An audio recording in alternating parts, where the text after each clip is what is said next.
네, 여러분 안녕하세요. 뉴스입니다. 윤석열이 어제 취임하고 본격적으로 용산 국방부청사에서 직무를 시작했습니다. 잘해줬으면 좋겠지만 어제 취임사에서 드러났듯 윤석열은 민주당과 전면전을 선포를 했습니다. 헌법에 정해진 다수결의 원칙에 따라 행하는 이 국회 입법에 대해서 반감을 드러낸 것입니다. 특히 어제 연설에서 자유라는 단어를 35번이나 강조하면서 통합이라는 단어는 단 한 번도 사용을 하지 않았습니다. 이 윤석열 사고가 어떻게 치우쳐 있는지 잘 알 수 있는 대목이었죠. 또한 윤석열은 연설에서 반지성주의라는 단어를 꺼내 들었습니다. 이 말은 민주당을 겨냥해 경멸하고 조롱한 발언입니다. 각국의 정상과 다른 나라 내외빈들이 참석한 자리에서 통합의 메시지를 내도 시원찮은 판에 분열과 갈등을 조장하는 메시지를 먼저 낸 것입니다. 오늘 박지원 비대위원장이 윤석열의 이 같은 발언에 대해서 이런 말을 했습니다. 윤석열에게 가장 결핍된 언어가 지성이다. 민주주의 위기 원인은 반지성주의라 규정하고 비판 세력을 반지성주의로 공격하려는 의도를 숨기지 않았다.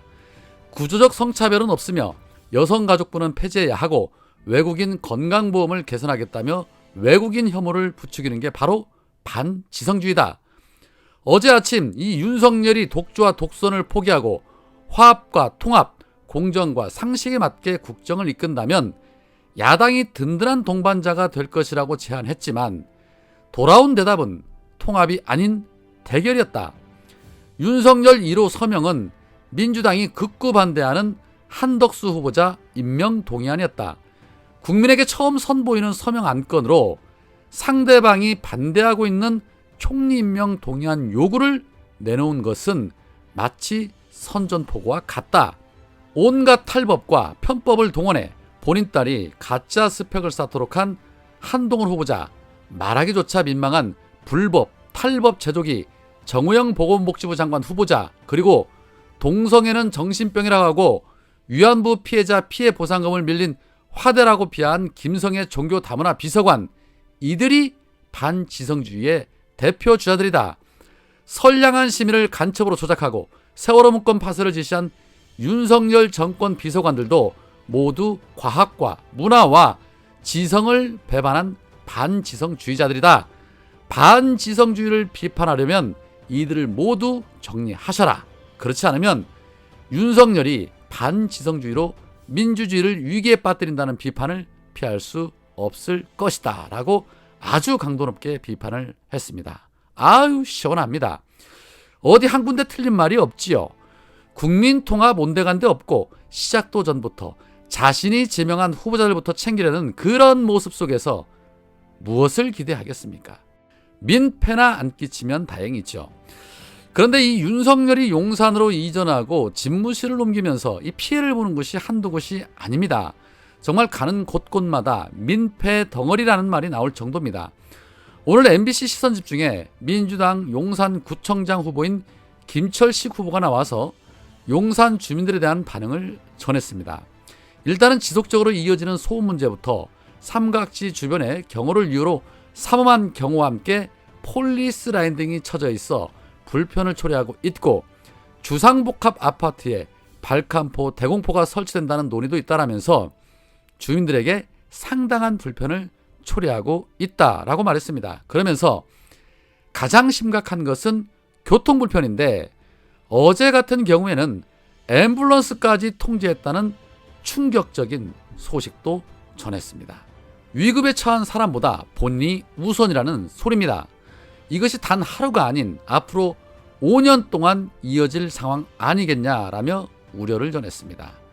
이렇듯 윤석열이 용산으로 옮기면서 그 불편 고스란히 시민들에게 돌아가고 있습니다. 앞으로 그 불편 더 심화되지 않을까 하는 생각이 드는데 이렇듯 국민들의 반대에도 불구하고 길을 쓰고 청와대를 벗어나 용산으로 들어간 부분에 대해서 어제 영국의 가디언지까지 이런 제목의 기사를 내기도 했었죠. 한국 대통령 관절을 기피함에 따라 무당과 저주의 주장이라는 제목 하에 이런 내용이 있었습니다. 윤 씨는 선거 기간 동안 한국 정치에서 그늘진 역할이 문제가 된 무속 치료사들의 조언에 따라 아내와 함께 다른 곳에서 살기로 결정했다는 사실을 부인할 수밖에 없었다라는 내용이 있었습니다. 가디언지가 왜 이러한 보도를 했을까요? 그들도 알 건 다 알고 있다는 것이죠. 정말 창피함은 국민의 몫입니다. 한동훈의 자녀 의혹 계속해서 불거지고 있죠. 한동훈은 딸의 학술지 논문과 봉사활동, 해외 자작기사 게재 등에 대해서 아무렇지 않게 연습용이라고 했지요. 이에 대해서 서울대 우종학 교수는 나경원 자녀보다 10배 이상 심각하다라며 비판을 했는데, 오늘은 한 입시학원 대표까지 나서서 비판을 했습니다. 입시학원을 운영한다는 김호창 대표는 자신의 페이스북에 올린 글에서 딸의 논문에 대해서 과제나 리포트 수준이라고 한동훈 씨는 말했지만, 전 세계 어느 고등학교에서도 학교 과제물이나 개인적인 리포트를 국제적인 학술지에 발표하지 않는다. 오로지 스펙을 쌓기 위한 방편이다. 학교 숙제 수준의 글을 논문이라 포장하여 돈만 주면 게재해주는 학술지에 올려서 스펙을 만드는 입시 관점으로 보면 공정을 해야 하는 가장 악질적인 사기다라고 비판했습니다. 그러면서 한동훈 씨가 많은 사람들을 이 건으로 고소했다는 사실을 접했다. 첫째, 고등학생이 1년에 10여 편의 논문을 쓸 수 없다는 상식. 두 번째, 학교 과제나 보고서를 국제적 학술지에 실기는 힘들다는 상식. 세 번째, 그 논문에 외부 조력을 받았다면 그것은 사기라는 상식. 아마도 상식을 가진 대한민국 국민 모두를 고소해야 할 듯하다라고 비판했습니다.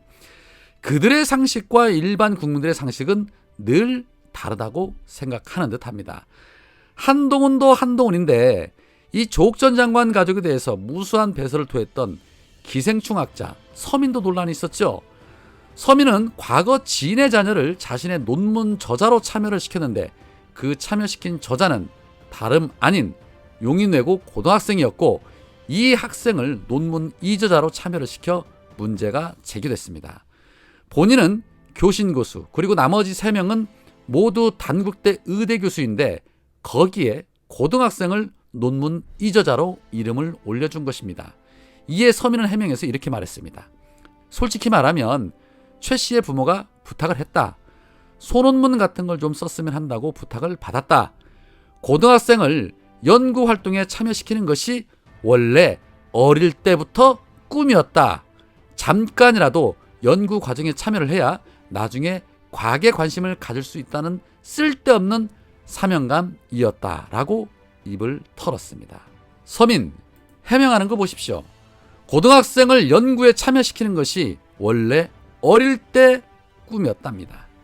이러한 작자가 그동안 조국 전 장관 가족에게 그렇게 비판을 가했던 것입니다. 여러분들께서 혼 좀 내주십시오. 오늘은 여기까지입니다. 고맙습니다.